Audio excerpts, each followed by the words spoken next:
polite because all the young ladies in church are dressing naked. It's better all of them go. If it's only the choir that remain, church goes on. I went to a city the other day. People came. The whole of their chest was out. And pastor was speaking Queen's English. You know, the Lord loves you.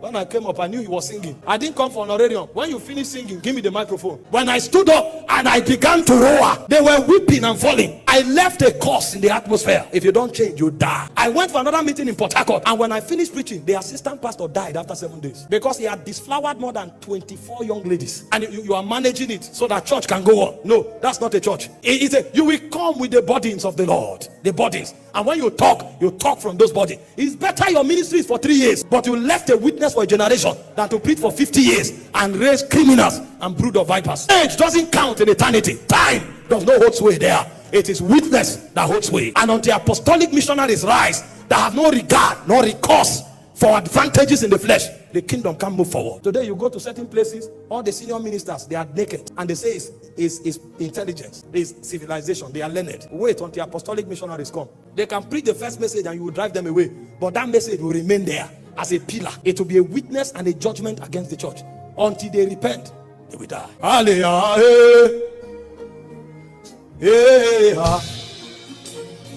Hallelujah. Hear this. Some of you here, God is rigid with you. Don't back down. He's preparing your tongue. He's chiseling it. He's shaping your heart. He's shaping it.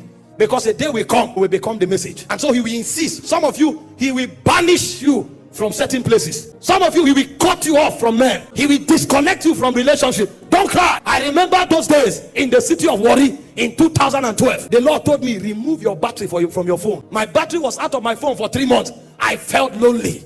Sometimes I was alone in the room. I cried. If I want to put the battery, the anger of the Lord will literally come down. And it disconnected me from everybody. I didn't know why. He was raising something. And so a time will come in your life, the whole world can leave you. Like John the Baptist, you will enter the wilderness. And from the wilderness, you will cry. And Zion will appear. They are messengers God is raising. They are called apostolic missionaries. That's why God sends them to different territories. Because they have become arrows in the hands of a mighty warrior. Most of you that have those destinies, don't escape. Stand your ground. Be able to live anything. God is shaping you. He will send you to your office and you will become a judge in your office. You will rise up and speak against evil where every other person trembles. Oh King, we will not be careful to answer you in this matter. We will rather perish than to bow to your graven image. God can't send you. Listen, don't go and seek invitation. Don't lobby invitations. No, God is not sending. It's not opening doors to people. Forget all this garbage of open doors. Those are born out of self-preservation and flesh. God is sending arrows to different territories. When he raises you based on the kind of training he has given to you, he will send you to your own city. The same way Jonah was selected and sent to Nineveh. There are some of you that the training God gave to you equipped you to judge immorality and iniquity. For some of you, you are equipped to judge corruption in government. And so instead of lobbying for open door, wait for your time. Because when the time comes, he will send you to the territory that is sensitive to your training. And then when you rise, you will shine bright like the stars of heaven. God is raising men. As the darkness is upon the field, something is happening under the darkness. Go and study Joel chapter 2 verse 1. When the darkness lifts, you will now discover the devil was not the only one walking. An army will rise. And some of them are apostolic missionaries, carrying the burden of the kingdom into different territory. And they are willing to die for it. Because this kind of thing we talk about today is not something you live for. It's actually something you die for. Because the kingdom rides on the blood of the matter. Hello guys, welcome to the show. I hope everyone is doing just fine. And please, if this is your first time on this channel, do us a favor by liking this video, sharing it, and also subscribe to the channel, because that helps us a lot and we shall forever be grateful to you. Like I've always said, right, my reason for bringing these videos to you is so that we can create awareness and that we can learn from each other. Sometimes when I see videos of some men of God and the things they say in those videos, I can't help myself but wonder why they will say the things they are saying. Like in this video, you can hear the man of God saying that because he prayed, because he brought down the spirit of God, whatever, a preacher or an assistant preacher all of a sudden pie. Can you imagine someone saying that because he prayed or because he did one thing or the other, somebody pie? Listen, let me be very clear with you guys. I am someone who believes that people must dress appropriately. I am someone who believes that people should not leave their body exposed, because I believe that dressing appropriately gives you certain respect and certain credibility. If you go to an event and you just dress anyhow, it makes you feel out of place, and it makes other people look at you like you're not supposed to be in that venue.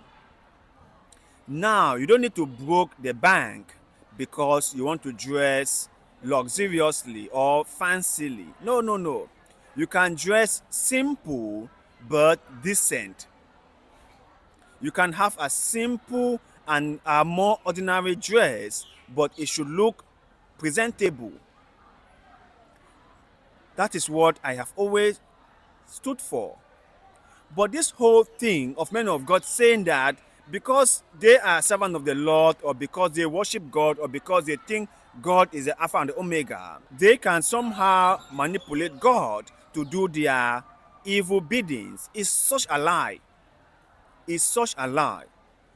Why do people like Michael Orokpo look at God from a position of vengeance rather than love?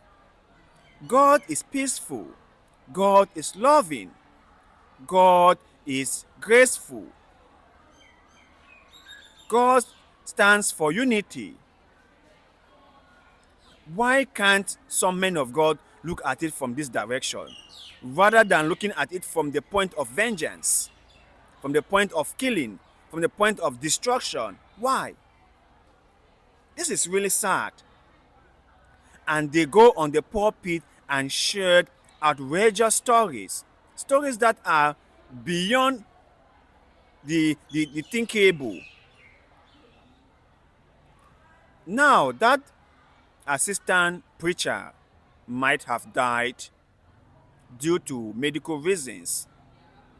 Maybe the cause of his death could be logically explained. Maybe he might have had an accident and died, which is something that can happen to anyone. But for Michael Orokpo to think that the reason for the assistant pastor to have pie was because he fasted and prayed is such a fraud. Honestly, it's such a fraud. And I say this with all due respect. It's such a fraud. They don't need to ginger people for people to believe in them. People have already believed in them. People love God. Africans are very spiritual people. So they don't need to come up with all these crazy stories just so they can push forth a certain agenda. And there's this Michael Orokpo of a guy is someone which I have noticed is fond of stuff like this. He loves all these scary things. He really loves it. This is really, really sad. When I saw the video and I heard what he said, I couldn't help myself but comment about it. Listen, my brothers and sisters, listen. A man of God cannot decide who lives or who dies. A man of God cannot decide that. Only God can do that. So, preachers should stop spreading lies. They should stop spreading lies. You know, they used to say before that touch not my anointed and do my prophet no harm. That if you go against a man of God, they will invoke God's wrath on you. And when I was way more younger, this saying really had a great impact on me because I believe it. But when I grew older and I understood the reality of things, Then I come to realize that those men of God who were saying all these things were just doing it to protect themselves. All what they were saying was just so that they could elevate themselves. It had nothing to do with us. Nothing at all. Absolutely nothing at all.